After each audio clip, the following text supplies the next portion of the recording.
దోమలు లేని దేశం ఉందంటే నమ్ముతారా? పాములు కూడా బ్రతకలేని దేశం ఉందంటే అది ప్రపంచంలోనే అద్భుతమైన దేశం. అదే ఐస్లాండ్. అగ్నిపర్వతాలు, మంచు పర్వతాలు, వేడి నీటి బుగ్గలతో నిండిన ఈ దేశంలో దోమలకు, పాములకు ప్రవేశం లేదు. కానీ ఎందుకు?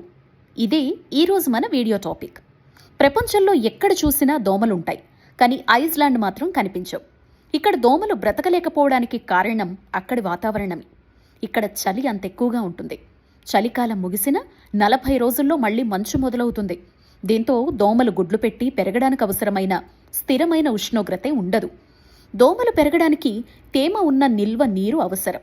కానీ ఐస్లాండ్లో నిల్వ నీరు కూడా ఉండదు. నీరంతా గడ్డకట్టి మంచుగా మారిపోతుంది. అంతేకాదు, ఇక్కడి నేలలో సల్ఫర్ ఎక్కువగా ఉండటం వల్ల దోమల లార్వా పెరుగుదలని అడ్డుకుంటుంది. ఇక్కడ వింత ఏంటంటే, పక్కనే ఉన్న గ్రీన్లాండ్, నార్వే వంటి దేశాల్లో దోమలు బాగా ఉంటాయి. కానీ ఐస్లాండ్లో మాత్రం లేవు. ఎందుకంటే ఇక్కడ వాతావరణం చాలా మార్పులతో ఉంటుంది. ఐస్లాండ్లో ఒకే రోజులో భిన్న వాతావరణాలు చూడొచ్చు. అందుకే ఇక్కడ ఒక సామెత వాడుకలో ఉంది: వాతావరణం నచ్చకపోతే 5 నిమిషాలు వెయిట్ చేయండి. అంటే ఇంత ఫాస్ట్గా వెదర్ మారిపోతుంది అన్నమాట.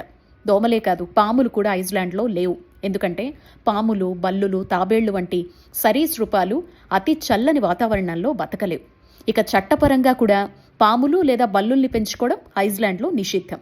ఇది పర్యావరణ రక్షణ కోసం చేసిన చట్టం. కానీ ఇటీవల 2025 అక్టోబర్లో ఒక ఆశ్చర్యకర సంఘటన జరిగింది.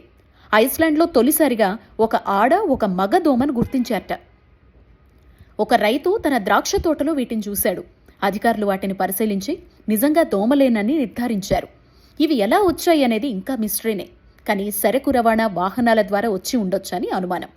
అగ్నిపర్వతాల వేడి, మంచు పర్వతాల చలి, వాతావరణం మారే వేగం ఇవన్నీ కలిసి ఐస్లాండ్ను ప్రత్యేకంగా మార్చేశాయి.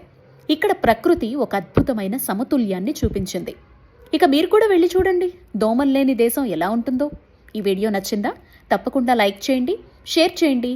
మరిన్ని వీడియోస్ కోసం మన ఛానల్ని సబ్స్క్రైబ్ చేసుకోండి.